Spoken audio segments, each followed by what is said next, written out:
Hello everyone, this is doctor same और आज हम पढ़ रहे हैं पॉलीमरेज चेन रिएक्शन। देखो, हमने स्टार्ट कहाँ से लिया था? जीन क्लोनिंग से। जीन क्लोनिंग हमारे पास दो तरीक़ों से हो रही थी। नंबर फर्स्ट जो था वो था रिकम्बिनेंट डीएनए टेक्नोलॉजी, जो हम बहुत डिटेल से पढ़ चुके हैं। अगर आप लोगों ने वो वीडियोस नहीं देखी तो ज़रूर प्ले लिस्ट में जाकर सीक्वेंस से वो सब वीडियोस देख लें। उसके बाद हमारा जो है दूसरा मेथड है पॉलीमरेज चेन रिएक्शन, जिसकी मदद से हम क्या कर सकते हैं? क्लोनिंग कर सकते हैं। तो क्लोनिंग, जीन क्लोनिंग के लिए दो मेथड्स है असल में। Number first recombinant DNA technology और number second polymerase chain reaction. ये रिएक्शन एक मशीन के अंदर होता है, सही है, और उस मशीन को कहते हैं पीसीआर मशीन। सही हो गया। अच्छा जी, हम कैसे डिफाइन कर सकते हैं? ये देखिए कि वो मशीन जो एम्प्लीफिकेशन के लिए यूज़ होता है एक सिंगल डीएनए क्या, सही है, हमारे पास एक सिंगल जीन होता है या सिंगल डीएनए, और उसकी हम 1000 कॉपीज़ बना लेते हैं। ना सिर्फ 1000 बल्कि मिलियन आप कॉपीज़ हम बना सकते हैं एक सिंगल जीन का मिलियन कॉपीज़ बना देना, हद तक कि वो हमें विजुअली जो है हम उसको ऑब्जर्व कर सकते हैं, मतलब अपनी आंखों से देख सकेंगे। सही है, इस हद तक कॉपीज़ बना लेता है, इतनी सारी। अच्छा जी, तो स्टार्ट जो है डिफाइन कैसे कर सकते हैं कि वो मशीन जो कि एक सिंगल या फ्यू कॉपीज़ का बहुत सारा वो बना लेते हैं, सही है, जो है बहुत ज़्यादा कॉपीज़ बना लेते हैं, तो इसको पीसीआर मशीन कहते हैं। अच्छा जी, अब बात आती है इन्वेंशन की। अक्सर एमसीक्यू में पूछा जाता है कि ये पीसीआर मशीन किसने डिस्कवर किया था, किसने बनाया था, इन्वेंट किया था? तो केरी मोलेस नाम है उसका, सही है। बाद में उसको बायोकेमिस्ट्री में जो है नोबेल प्राइज़ भी दिया गया था। अच्छा जी, अब ये मशीन जो है ये किस बेस पे काम कर रहा है ना, हर एक चीज़ का एक प्रिंसिपल होता है, एक बेस होता है। तो ये मशीन असल में डीएनए रिप्लिकेशन पर काम करता है। मतलब ये कि इस मशीन के अंदर क्या प्रोसेस होता है? DNA replication. एक सिंगल जीन से मतलब मिलियन कॉपीज़ बनाने का जो काम है ना, तो ये रिप्लिकेट होगा ना, रिप्लिकेट, दो में डिवाइड, फिर दो में, फिर दो में, इसी तरह जो है एक रिप्लिकेशन स्टार्ट हो जाती है। तो ये आप लोग देखें कि इस मशीन का बेसिक प्रिंसिपल क्या है, वो है डीएनए रिप्लिकेशन। लेकिन चूंकि ये एक मशीन के अंदर होता है, एक नॉन लिविंग बॉडी के अंदर होता है, तो इसलिए इसको इन विट्रो डीएनए रिप्लिकेशन कहते हैं। देखो, हमारी बॉडी में भी होता है ना, लेकिन वो तो इन व्यू है, हमारी बॉडी में होता है एक लिविंग बॉडी के अंदर, तो इसको इन व्यू कहते हैं। और जो मशीन के अंदर होता है तो इन विट्रो डीएनए रिप्लिकेशन, सही है। आमतौर पर डीएनए रिप्लिकेशन के लिए जो एंजाइम यूज होता है वो है डीएनए पॉलीमरेज एंजाइम, लेकिन यहाँ पर जो है कोई दूसरा है टेक पॉलीमरेज, वो यूज होता है, सही है। अच्छा जी, अब हम पढ़ते हैं कंपोनेंट्स ऑफ पीसीआर टेक्निक, सही है, कि इस टेक्नोलॉजी में या टेक्निक में जो है हमारे पास कौन कौन से कंपोनेंट यूज़ हो रहे हैं। सबसे पहले है टेम्पलेट डीएनए, उसके बाद डीएनटीपीज है, प्राइमर है और टेक पॉलीमरेज है। ये सब जो है हम पीसीआर मशीन के अंदर डालेंगे और फिर जो है बहुत सारी कॉपीज़ बना लेंगे। बहुत ईजी प्रोसेस है, कुछ भी मुश्किल नहीं है। अच्छा जी, आप लोग देखें, ये जो हमारे पास है ये मैंने ड्रा किया हुआ है रेड कलर का, जो बीकर टाइप का मैंने ड्रा किया हुआ है। सपोज करें कि ये आपका पीसीआर मशीन है, सही है। इस मशीन को हम जो है पीसीआर मशीन भी कहते हैं, थर्मल साइक्लर भी कहते हैं। थर्मल साइक्लर क्यों कहते हैं, ये आप लोगों को इसकी मैकेनिज्म में समझ आ जाएगा, सही है। फिर और ये जो चीज़ें हम इसमें डाल रही है, template DNA, dNTPs, primer, Taq polymerase, ये सब हम क्या कर रहे हैं, ये हम इस मशीन के अंदर डाल रहे हैं, सही है। इस मशीन के अंदर हम डाल रहे थे। तो ये आप लोग देखें, ये हो गया आपका टेम्पलेट डीएनए, ये हो गया आपका डीएनटीपीज, मतलब डीऑक्सी, मतलब इसका जो पूरा प्रिपरेशन पूरा लॉन्ग से मैकेनिज्म आप पढ़ेंगे, सही है। दूसरा आप लोग देखिए, तीसरा प्राइमर्स है और फिर है एक एंजाइम टेक पॉलीमरेज। तो ये सब हमने इसके अंदर डाली, चार चीज़ें। इन चार चीज़ों को पीसीआर मिक्सचर या रिएक्शन मिक्सचर भी कहते हैं, सही है। तो आप लोग को पता होना चाहिए कि पीसीआर मशीन या थर्मल साइक्लर और इस जो चीज़ें हम डाल चुके हैं पीसीआर मशीन में, उसको पीसीआर मिक्सचर या रिएक्शन मिक्सचर कहते हैं, सही है। फिर क्या हो जाएगा, ये सब चीज़ें अगर आपके पास प्रेजेंट है और हम इसको रन करना स्टार्ट कर दें, तो ये डीएनए जो है दो में डिवाइड हो जाएगा, फिर वो दो जो है चार में, मतलब इस तरह एक एक्सपोनेंशियल ग्रोथ स्टार्ट हो जाएगी, सही है। अब हम एक एक चीज़ को डिस्कस करते हैं, उसके बाद मैकेनिज्म पढ़ लेते हैं, प्रोसेस खत्म हो जाएगा, सही है। ये देखिए आपका टेम्पलेट डीएनए या फिर टारगेट डीएनए। देखो, ये फर्स्ट वाला कंपोनेंट हम डिस्कस कर रहे हैं, सही है। ये क्या चीज़ है? देखो, जो हम क्लोन कर रहे हैं, सही है, जीन टू बी क्लोन्ड या एम्प्लीफाइड, उसको टेम्पलेट डीएनए कहते हैं। जिस तरह हमारे पास जीन ऑफ इंटरेस्ट था वहाँ पर, सही है, रिकम्बिनेंट डीएनए टेक्नोलॉजी में, तो यहाँ पर वैसी ही क्या है, एक टेम्पलेट डीएनए है या टारगेट डीएनए हम इसको कह सकते हैं, सही है। वहाँ पर हम क्या कर रहे थे, हम जीन ऑफ इंटरेस्ट को एम्पलीफाई कर रहे थे, यहाँ पर हम टेम्पलेट डीएनए को एम्पलीफाई करते हैं, उसको कॉपीज़ बना लेते हैं। सही है। अच्छा जी, ये हम कहाँ से ले सकते हैं? जिस तरह देखो मैंने आपको बताया था कि जो टेस्ट के लिए एक अच्छा सा वो है जीन है, तो वो भी है। इस तरह मैंने एक एग्जांपल दिया था रेप का, तो उसमें स्टार्ट में क्राइम सीन से हमें जो डीएनए मिलता है ना, वो तो भी बहुत एक छोटा सा एक डीएनए होता है, फिर हम उसको एम्पलीफाई करते हैं तो क्राइम सीन से भी आपको मिल जाता है। कभी कभी एक ऑर्गेनिज्म होता है, उसका का पूरा जीनोम, जितने भी जीन्स है उसका, उससे हम एक पीस ऑफ डीएनए लेते हैं और उसको एम्पलीफाई करते हैं अपनी स्टडीज़ के लिए। सही है। या फिर जो है कोई भी यूज़फुल डीएनए हो जो हमें चाहिए, तो उसको हम एज अ टेम्पलेट यूज़ करते हैं। सही है, एज अ टेम्पलेट डीएनए, और फिर ये सारी चीज़ें प्रोवाइड करके उसकी बहुत सारी कॉपीज़ बना लेते हैं। अच्छा जी, तो टेम्पलेट डीएनए का आप लोग को समझ आ गया? सिंपल, बहुत ईजी है, कुछ भी मुश्किल नहीं। अब हम डीएनटीपीज़ के ऊपर आते हैं। अच्छा जी, ये देखिए डीएनटीपीज़, इसका मतलब क्या है कि डीऑक्सीराइबोन्यूक्लियोसाइड ट्राइफॉस्फेट, ये इसका मतलब है। सही है, लॉन्ग फॉर्म में ऐसे ही लिखता है। अब ये क्या चीज़ है? देखो आप लोगों ने तो न्यूक्लियोटाइड्स पढ़े हैं ना, तो कुछ भी मुश्किल नहीं है। ये as a raw material use होता है। कैसे? अगर एक मेरे पास एक डीएनए है और उसकी मैं बहुत कॉपीज़ बना लेता हूँ, तो यार ये कॉपीज़ के लिए जो न्यूक्लियोटाइड्स है बीच बीच में, ये न्यूक्लियोटाइड कहाँ से आएंगे? ज़रूरी बात है, मुझे nucleotide as a raw material चाहिए। सही है, तो इसलिए हम मशीन के अंदर जो है वो डाल लेते हैं।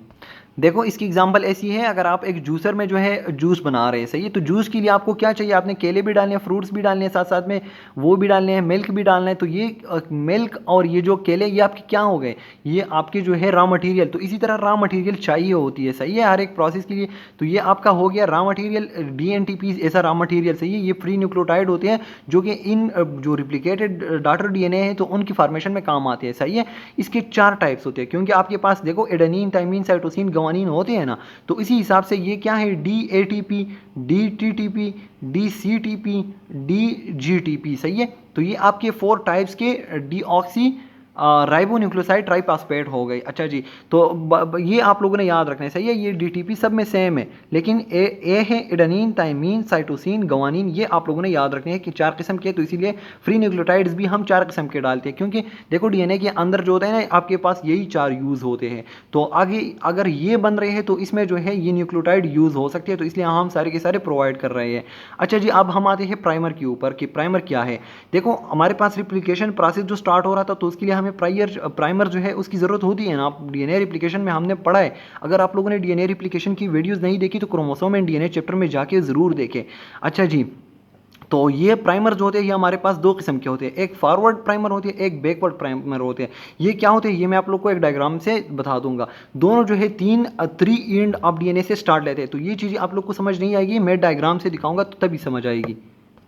अच्छा जी, आप लोग देखें, आपके पास जो है प्राइमर्स भी मौजूद है, आपके पास रॉ मटेरियल भी मौजूद है। तो अब देखो आप लोगों के पास एक एंजाइम भी होना चाहिए ना, जो आप लोगों का प्रोसेस रन करे, क्योंकि डीएनए रिप्लिकेशन में आप लोगों ने पढ़ा था कि बहुत सारे एंजाइम्स, हमने हर एक स्टेप में बहुत सारे एंजाइम पढ़े थे। डीएनए गायरेज, हेलिकेज, जो है आरएनए पॉलीमरेज, बहुत सारे हमने पढ़े थे। सही है, तो इसी तरह यहाँ पर कौन सा एंजाइम यूज़ होता है? Taq polymerase. सही है, टेक पॉलीमरेज यहाँ पर यूज़ होता है, और ये टेम्परेचर टॉलरेंट एंजाइम है। मतलब ये है बहुत सारे एंजाइम जो है वो एक खास टेम्परेचर तक काम करते हैं। अगर टेम्परेचर ज़्यादा हो जाता है तो वो काम करना छोड़ देते हैं, डीनेचर हो जाते हैं, उनकी स्ट्रक्चरल चेंजेस आ जाती है, जिसकी वजह से वो काम नहीं कर पाते। तो ये एक ऐसा एंजाइम है जो टेम्परेचर टॉलरेंट है, मतलब बहुत ज़्यादा हाई टेम्परेचर पर भी ये स्टेबल रहता है। सही है। अच्छा जी, अब ये हमें कहाँ से मिला? साइंटिस्ट को ये जो है कहाँ से मिला? थर्मस एक्वेटिकस से। ये एक बैक्टीरिया है, या नाम याद रखनी है, बहुत इंपॉर्टेंट है। थर्मस एक्वेटिकस जो है नाम कहीं भी पूछा जा सकता है। सही है, ये हॉट स्प्रिंग जो होती है ना, सल्फर स्प्रिंग होती है, बहुत हॉट होती है, उसका टेम्परेचर बहुत हाई होता है, और ये बैक्टीरिया वहाँ सर्वाइव कर सकती है। अगर हॉट टेम्परेचर पर एक बैक्टीरिया सर्वाइव कर सकती है, तो इसका मतलब ये है कि इसके अंदर जो एंजाइम्स है वो प्रॉपर है, वो स्टेबल है हॉट टेम्परेचर पर, तो इसीलिए हाई टेम्परेचर पर। सही है, तो इसीलिए हमें क्या पता चला कि इसके जो है एंजाइम्स है टेक पॉलीमरेज, वो हमने लिया और आगे अपने काम के लिए यूज़ कर दिया। सही है, इसका फंक्शन क्या है? देखो, stable near the boiling temperature, boiling temperature पर ये जो है स्टेबल रहता है। सही है। अच्छा जी, आप लोग देखें इसका फंक्शन क्या है। अब ये टेक पॉलीमरेज इस प्रोसेस में क्या काम करता है? ये चूंकि ये हमारे पास बॉइलिंग टेम्परेचर पर भी स्टेबल रहता है, मतलब तकरीबन 100 डिग्री सी तक। सही है, तो इसीलिए ये हमारे पास यहाँ क्या कर सिंथेसिस ऑफ डीएनए करता है। सही है, इसीलिए ये स्यूटेबल है फॉर पीसीआर रिएक्शन। यहाँ पर हम क्या कर रहे हैं? सिंथेसिस ऑफ डीएनए करें ना, एक कॉपी से आगे बहुत सारी कॉपीज बना लेते हैं, और ये प्रोसेस कौन करेगा? टेक पॉलीमरेज करेगा in the presence of DNTP primer and template DNA. अच्छा जी, हमारा जो है ये आ गया है मैकेनिज्म ऑफ पीसीआर। ये देखो, ये मैंने पीसीआर मशीन ड्रा किया हुआ है, उसके अंदर क्या चलता है वो सारे का सारा।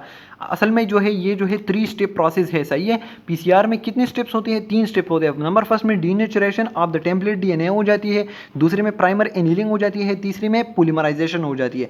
3 स्टेप्स है, सही है। ये मैं पहले आप लोग को एक डायग्राम से दिखा देता हूँ, उसके बाद जो हम यहाँ आकर दोबारा से डिस्कस कर लेते हैं। अच्छा जी, अब हम यहाँ से मैकेनिज्म ऑफ पीसीआर रिएक्शन जो है वो पढ़ लेते हैं, सही है। अच्छा जी, आप लोग गौर करें, ये आप लोगों का टारगेट डीएनए है या टारगेट सीक्वेंस लिखा हुआ है, सही है। ये जो टेम्पलेट है आप लोगों का, जो आप लोगों को क्राइम सीन से मिला है, जो आप लोग को कहीं से भी मिला है, एक ही डीएनए मिला है बहुत मुश्किल से। अब हमने क्या करना है, हमने इसको एम्पलीफाई करना है, बहुत सारी कॉपीज़ बनानी है। तो हम पीसीआर मशीन के अंदर ये डालेंगे तो सबसे पहले कौन सा प्रोसेस होगा? डीनेचुरेशन होगा, सही है। ये डीएनए डीनेचर होगा। डीनेचर का क्या मतलब है? ये देखिए, इसका जो ये है 5 to 3 डायरेक्शन में, ये 3 to 5 है। आप लोग को पहले से पता है कि ऐसा ही सीक्वेंस होता है डीएनए के अंदर। तो ये डीनेचर हो जाएगा, मतलब ये है कि अलग अलग हो जाएगा। देखो, ये डीनेचर हो गया, एक जो स्ट्रैंड था वो ऊपर गया, दूसरा जो है वो नीचे, मतलब दोनों स्ट्रैंड जो है वो अलग हो गए।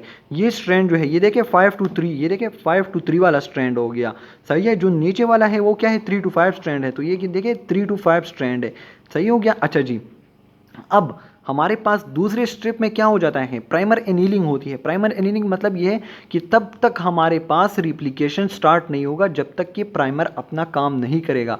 ये सब चीज़ें हम डीएनए रिप्लिकेशन में बहुत डिटेल से पढ़ चुके हैं। आप लोग ज़रूर इस वीडियो के बाद या इससे आगे पीछे ज़रूर डीएनए रिप्लिकेशन की वीडियो देखें, तभी आपको बहुत आसानी से समझ आएगा, सही है।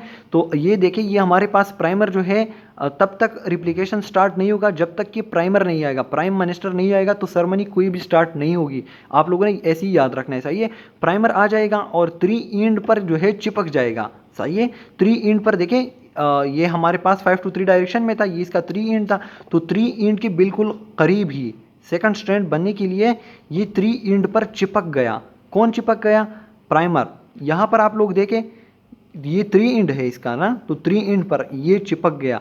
तो एक इस डायरेक्शन में आएगा, दूसरा इस डायरेक्शन में। लेकिन प्राइमर ने कहाँ पर चिपकना है? तो वो है 3। चाहे कोई भी स्ट्रैंड हो, प्राइमर ने 3 एंड पर जाके वहाँ पर चिपक जाना है, सही है। अच्छा जी, अब आप लोग दूसरा प्रोसेस भी हो गया। फर्स्ट हो गया आप लोग का डीनेचुरेशन, दूसरा हो गया प्राइमर एनीलिंग। जो प्राइमर चिपक जाता है तो इसको प्राइमर एनीलिंग कहते हैं, और ये 3 एंड पर होगा, सही है। अच्छा जी, उसके बाद जो है आप लोग का बाकायदा जो है पॉलीमराइजेशन स्टार्ट हो जाएगा। पॉलीमर मतलब बहुत सारे पार्ट्स बनेंगे और न्यू डीएनए जो है वो बनना स्टार्ट हो जाएगा। ये देखें, तो ये इस डायरेक्शन में और ये दूसरा जो है इस डायरेक्शन में।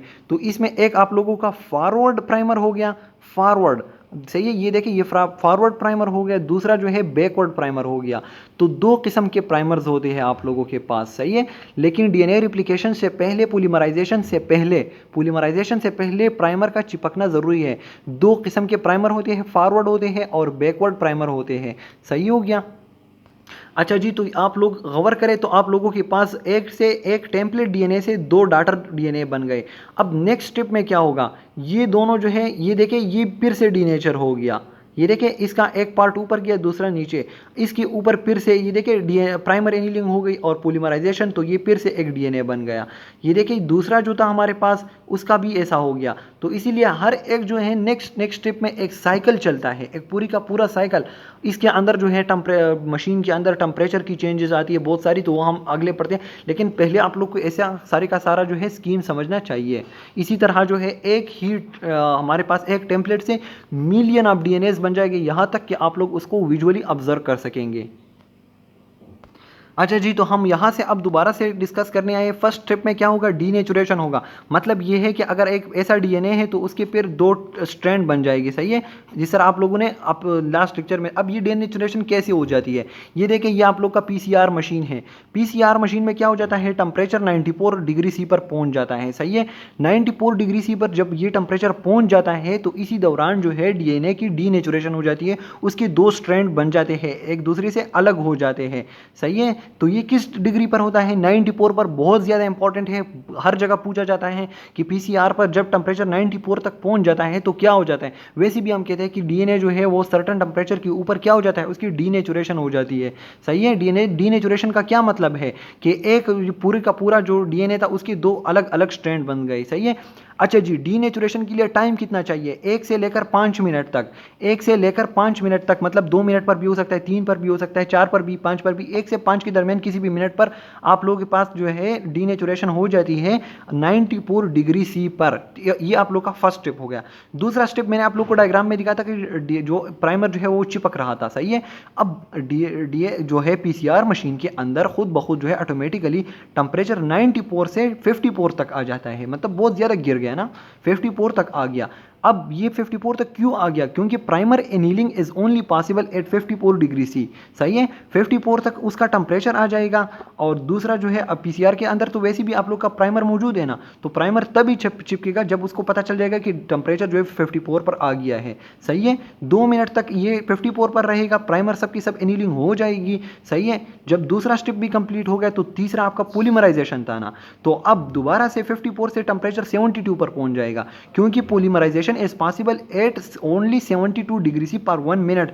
1 मिनट के लिए टेम्परेचर जो है उसके अंदर दोबारा से क्या हो जाएगा, 72 हो जाएगा। 1 मिनट के लिए पॉलीमराइजेशन हो जाएगी, डीएनए जो है वो 2 में डिवाइड हो जाएगा, फिर वो 2 जो है वो 4 में, फिर 4 जो है 8, फिर 16, मतलब इस तरह की एक्सपोनेंशियल ग्रोथ होती है उसकी। सही है। आप लोग देखें तो इसीलिए मैंने आप लोग को कहा था कि इसको थर्मल साइक्लर कहते हैं।